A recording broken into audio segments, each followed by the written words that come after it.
तुमच्यावरती काही गुन्हे आहेत का? यस, एआयचा वापर सुद्धा या आंदोलनामध्ये एक वेगळ्या पद्धतीने झाल्याचं सुद्धा पाहायला मिळतं. तुमच्यावर काही गुन्हे आहेत का? तुमची क्रिमिनल हिस्ट्री आहे का? या सगळ्या गोष्टी शोधल्या जात होत्या आणि त्यानुसार काही विद्यार्थ्यांना, काही लोकांना डिटेन सुद्धा केल्याचं पाहायला मिळालं.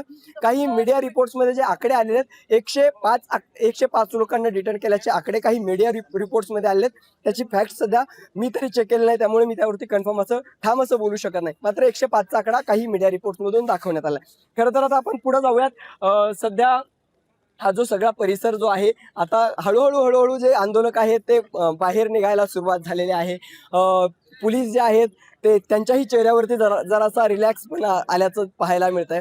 आणि जे आंदोलन सुरू होतं, या आंदोलनामध्ये वेगवेगळे समाजघटक सहभागी झाले होते, देशभरातील लोक सहभागी झाले होते.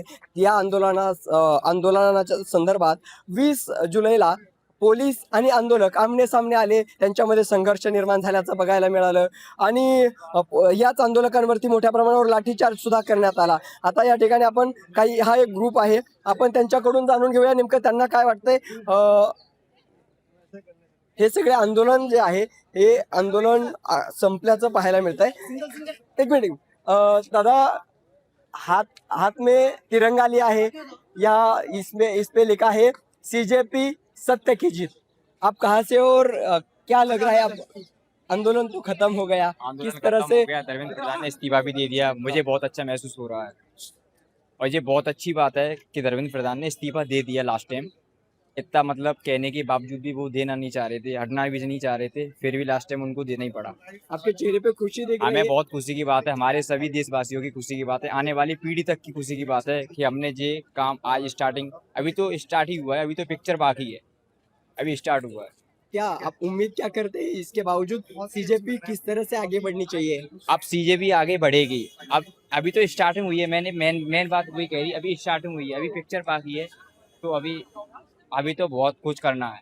और जो 20 तारीख को इन्हें जो आंदोलन किया था हमारी बहन बेटियों के साथ, जो मारा पीटी करी थी और ये प्राइवेट पार्ट्सों पर इनने गलत हरकत की थी पुलिस वालों ने, इसका भी उन्हें जुर्माना करना पड़ेगा। अभी तो टाइम बहुत है, बट इनका इससे जवाब में सुधार होगा। इस शिक्षा को सुधार करना पड़ेगा, मगर इसमें भी सुधार करना पड़ेगा, जिसमें इन्हें 20 तारीख को इन्हें हमारे स्टूडेंटों को, सभी लोगों को हमने भी झेला था, उसका इन्हें जवाब देना होगा बात।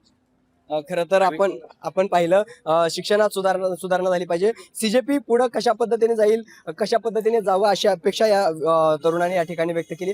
ज्या पद्धतीने गेल्या काही दिवसांपासून पोलिसांना सुद्धा एकदम आपली जो काही आपले आदेश आहेत ते सगळे पाळण्यासाठी त्यांना सतत उभं राहावं लागत होतं. आता थोडासा रिलॅक्स, कारण की आंदोलन संपलेलं आहे. त्यांच्याही चेहऱ्यावरती थोडंसं समाधान असल्याचं आपल्याला पाहायला मिळतंय, कारण की आंदोलन ज्या पद्धतीने झालं, या आंदोलनामध्ये सगळ्यांच्या चेहऱ्यावरती टेन्शन होतं आणि अखेर आता जर आपण पाहिलं तर हे सगळं आंदोलन या ठिकाणी संपल्याचं आपल्याला पाहायला मिळतंय. आप कहाँ से हो और किस तरह से ये आंदोलन अब खत्म हो गया है, किस तरह से देखते हो इसको? मैं यहीं से हूँ, यहीं पे हमारा ऑफिस है जंतर मंतर पे।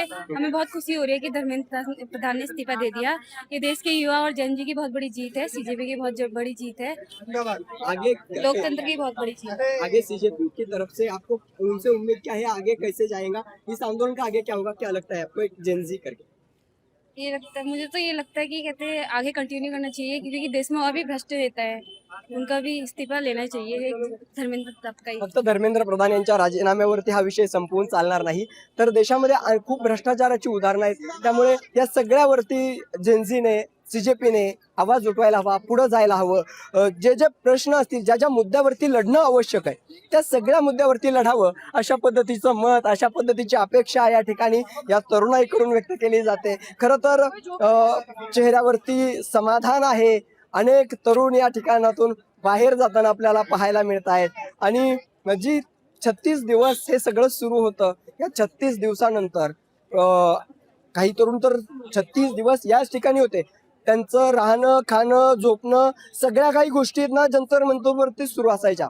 आणि त्यामुळं हे आंदोलन जसं जसं आता संपलेलं आहे, तसं प्रत्येकाच्या चेहऱ्यावर एक वेगळं समाधान असल्याचं सुद्धा आपल्याला बघायला मिळतंय. खरं तर हे या ठिकाणी आता ही सगळी तरुणाई वेगवेगळ्या टप्प्याटप्प्याने ग्रुपमधून या ठिकाणी बाहेर पडत असल्याचं आपल्याला पाहायला मिळतंय. हे आपण सगळी दृश्य पाहू शकतो.